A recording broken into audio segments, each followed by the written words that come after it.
Grand group के chairman Gurcharan Singh Hora की स्वर्गीय माता प्रकाश कौर होरा का निधन 3 दिसंबर को रायपुर में हो गया। उनके निधन पर शोक व्यक्त करने आज छत्तीसगढ़ सरकार के कृषि मंत्री रामविचार नेताम रायपुर के देवेंद्र नगर स्थित होरा निवास पहुंचे। मंत्री रामविचार नेताम ने स्वर्गीय माता प्रकाश कौर होरा के छायाचित्र पर पुष्प अर्पित कर श्रद्धांजलि देते हुए शोक संतप्त परिवार के प्रति अपनी संवेदनाएं व्यक्त की। आपको बता दें कि 9 दिसंबर को शाम नगर गुरुद्वारे में माताजी अंतिम अरदास रखा गया था और इस अवसर पर प्रदेश भर के जाने माने राजनेता पहुंचे थे।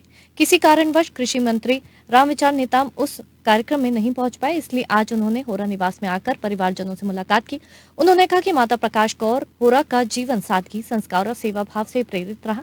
उनका जाना समाज के लिए अपूर्णीय क्षति है। होरा परिवार से हमारे बहुत पुराने पारिवारिक संबंध रहे हैं। माता प्रकाश कौर होरा सिख समाज की प्रतिष्ठित महिला रही हैं। वे सामाजिक कार्यों में हमेशा तत्पर रहती थी। अपने सरल व्यवहार से वह सभी की प्रिय थी। इस अवसर पर होरा परिवार के बड़े भाई दिलेर सिंह होरा व बेटे तरनजीत सिंह होरा भी उपस्थित रहे। सभी ने मंत्री नेताम के प्रति आभार व्यक्त किया। ग्रैंड ग्रुप के चेयरमैन गुरचरण सिंह होरा ने मंत्री रामविचार नेताम के आगमन और संवेदना प्रकट करने के लिए धन्यवाद ज्ञापित किया।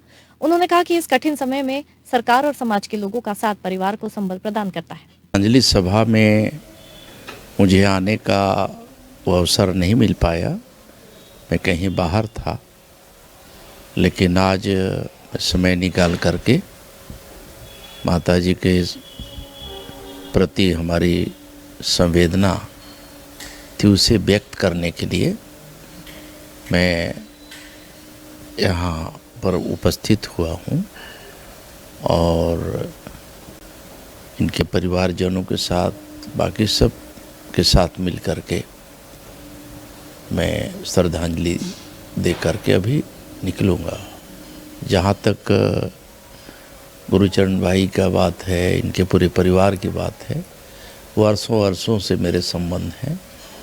कई सालों से हमारे बड़े पारिवारिक संबंध हैं, दोस्ताना है। तो इसलिए मैं यहाँ पर आकर के, क्योंकि माताजी का जो जिस प्रकार से उनका अभी तक का दिनचर्या या जीवन रहा है, बड़े ही सात्विक ढंग से और बड़े ही सोशल लोगों के साथ इस प्रकार से धार्मिक भावना की बहुत ही रही हैं। तो ऐसे एक तरह से देवात्मा ही थी।